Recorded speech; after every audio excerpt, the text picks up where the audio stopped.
Hey there! Today we're going to be talking about Chapter 1065 and Chapter 1066, since I missed last week because of my wedding anniversary. I just wanted to quickly recap what happened in Chapter 1065 and give some of my thoughts about 1066 and where I believe this story is going moving forward. Now, in 1065, basically, it was just a lot of setup to reveal that all of this future technology is actually technology from the Void Century, which we all probably speculated. We also got a reveal of the Jinbei Seraphim, which was pretty cool fight scene there. Plus, just the thought that Jinbei has the Swim fruit.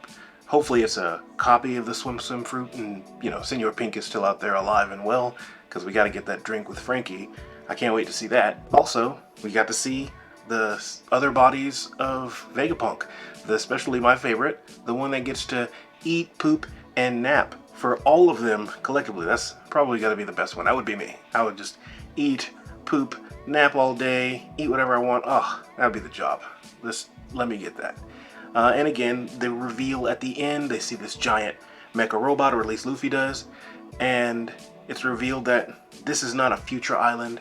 This is an island of the past. So, just knocking that recap out of the way. I really didn't have much to, talk about, because I feel like it was just setting up what happened in this chapter, 1066, the Will of Ohara. Really cool chapter, lots of exposition. This was just a pretty fantastic, just lore dump for all of us nerds who have just been waiting for this information. Vegapunk has really just been like more than I ever anticipated. I anticipated him to maybe get teased here and there, see him off in the distance, and then, maybe they go and search for him, but like, nah, they are going all in on Vegapunk. Today we actually get to see his body, and his real one, and that is also a pretty cool reveal. So Vegapunk goes into detail about what transpired in the past. He says that basically the reason that he's doing what he's doing is because of what happened in Ohara. A lot of what he has to do, a lot of the reason why he has this advanced knowledge is because of all of the studying that the scientists or the scholars did in Ohara, that he was friends with Clover.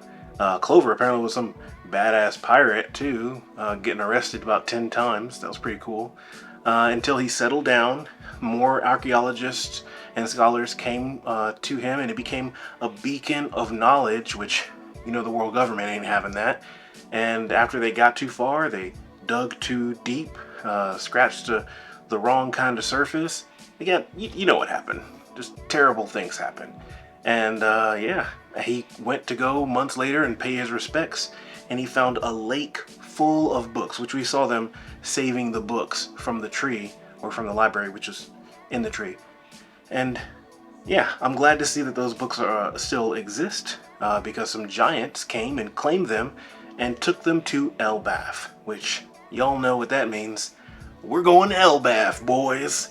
I mean, I don't know how many chapters it's going to be. I'm sure Luffy and all of them are going to have to reconnect, either help or, watch Vegapunk die, take care of CP0 and some of the Seraphim, clear up what's going on with Bonnie, and then they'll be going on to Elbaf. You even saw Usopp's eyes light up. Elbaf?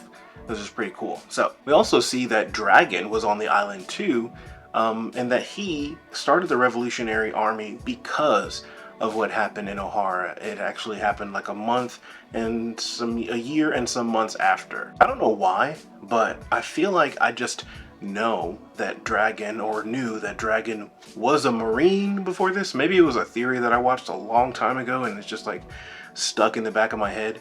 But I feel like Dragon was a Marine at one point, A lot of people are saying that Dragon is not actually Garp's son, mostly because of the way that he references him as Luffy's father. He never actually calls him his son in anywhere in the chapters or in the anime or anything.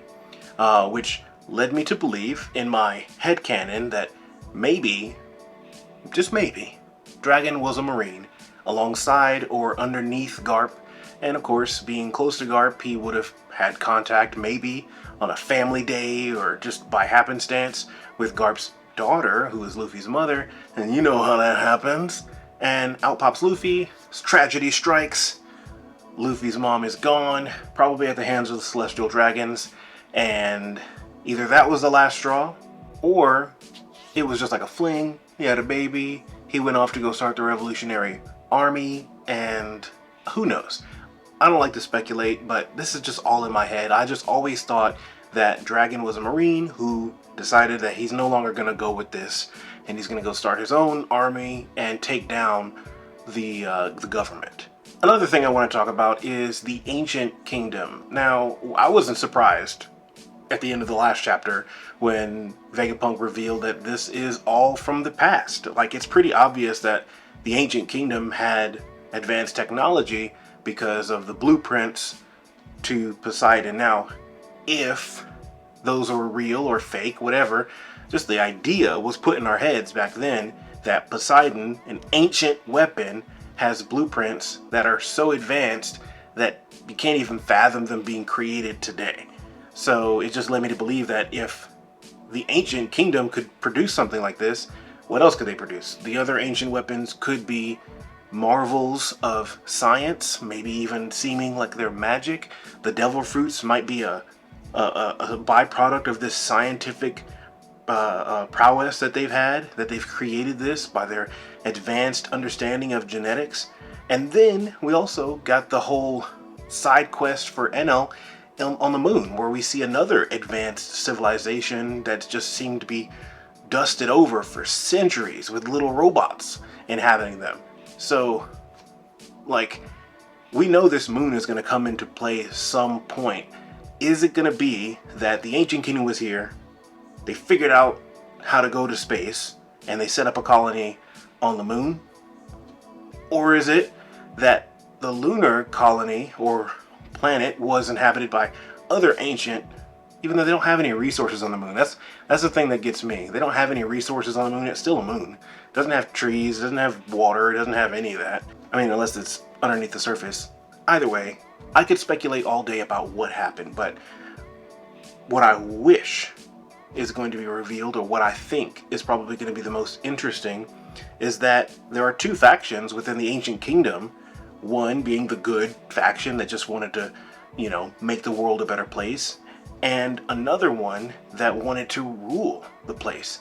And the evil one, the second one that I just mentioned, used the ancient weapons and gave them to the rest of the peoples in the world, or at least the collective 20 governments that Vegapunk had mentioned that fought and defeated the Ancient Kingdom, and used them to wipe out the Ancient Kingdom.